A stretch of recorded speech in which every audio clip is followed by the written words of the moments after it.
नमस्कार दोस्तों। तो आज हम बात करने वाले हैं दोस्तों एक कत्ल के बारे में। जैसा कि दोस्तों एक मौलाना और 2 बच्चे और एक बीवी की है और ये दोस्तों हाल ही में हुई है 11 अक्टूबर को।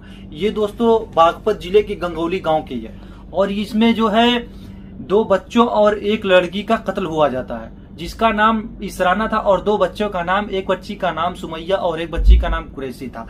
अब उनकी बच्चे के पिता का नाम था इब्राहिम और ये जो इब्राहिम जो थे ये गए थे दोस्तों अफगानिस्तान में किसी मंत्री का जो है स्वागत में गए थे और इनके बच्चे और इनकी बीवी जो है उसी गांव में एक मस्जिद था, मस्जिद के ऊपर जो है एक और उसमें जो है उनके बीवी और बच्चे सोते थे। एक दिन दोस्तों ऐसा हुआ कि जब वो चले गए जाने के बाद वो क्या करते हैं, उनके जो बच्चे 2 पढ़ने आते थे उनकी बीवी का कत्ल कर दिया।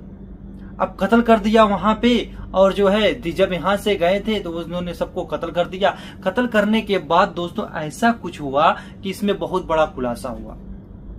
अब जो उनके साथ जो लड़कियां पढ़ने आती थी मौलाना के पास, उनके बीबी के पास, तो उन्होंने उनको जाके दरवाजा खटखटाया, आगे के रास्ते से तो दरवाजा खटखटाया तो कुछ नहीं मिला और उनको आवाज दी तो कुछ नहीं मिला।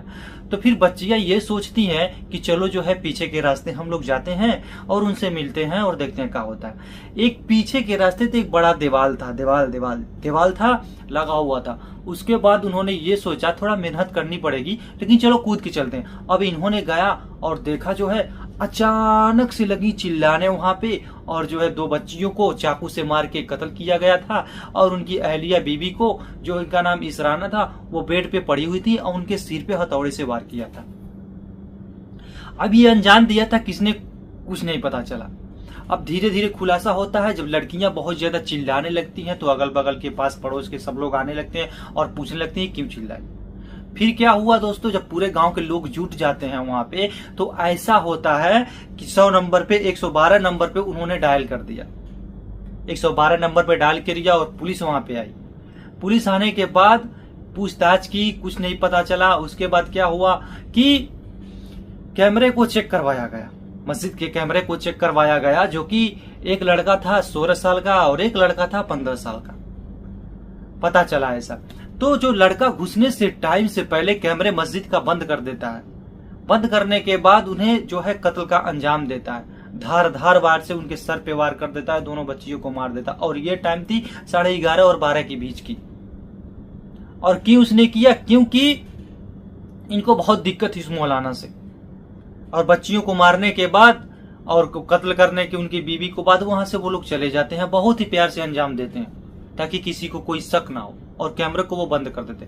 लेकिन एक गलती उनकी ऐसी हुई दोस्तों कि जब कैमरा वो बंद करने गया तो उसकी चेहरा पूरा वो कैमरे के अंदर आ गई थी।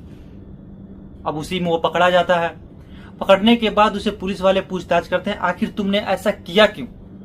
तो उसने कहा कि जो है जब हम पढ़ते हैं तो मौलाना बहुत मारते हैं और मौलाना की बीवी भी बहुत मारती है हमको। अब वो खुलासा यहीं पे हो गया। इसकी वजह से उन्होंने उनका कत्ल कर दिया। अब मौलाना के पास फोन लगाया जाता जो कि अफगानिस्तान पे थे, दौरे पे थे। वो कोई मंत्री आए थे, उनके चक्कर में वहां पे गए थे उनके स्वागत में। अब उनके पास फोन लगाया जाता है कि मौलाना साहब आप कहाँ पे हैं? तो वो कहते हैं कि मैं अफगानिस्तान में हूँ और जो है मैं आ रहा हूँ, रास्ते में हूँ, मैं इस मंत्री के लिए आया था यहाँ पे स्वागत करने के लिए। तो पुलिस वाले ने कहा ठीक है जल्दी आइए, ऐसा बात हो गया। अब उन्हें आए और गांव के लोग ये कहते थे कि लगता है ये मौलाना जो है इन बच्चों को साथ लेके अपने बच्चों और अपने बीवी का कत्ल करवाया। लेकिन ऐसा कुछ नहीं होता। जब पुलिस अपने तरीके से पूछती है उन दोनों बच्चों से जो उन्होंने कत्ल किया था, उन दोनों बच्चे से, तो बच्चे पूरा खुलासा कर देते हैं कि ऐसी बात है। अब दोनों जो है जेल में हैं और अब तो आप लोग ऐसा कीजिए कि चलते हैं, तब तक के लिए।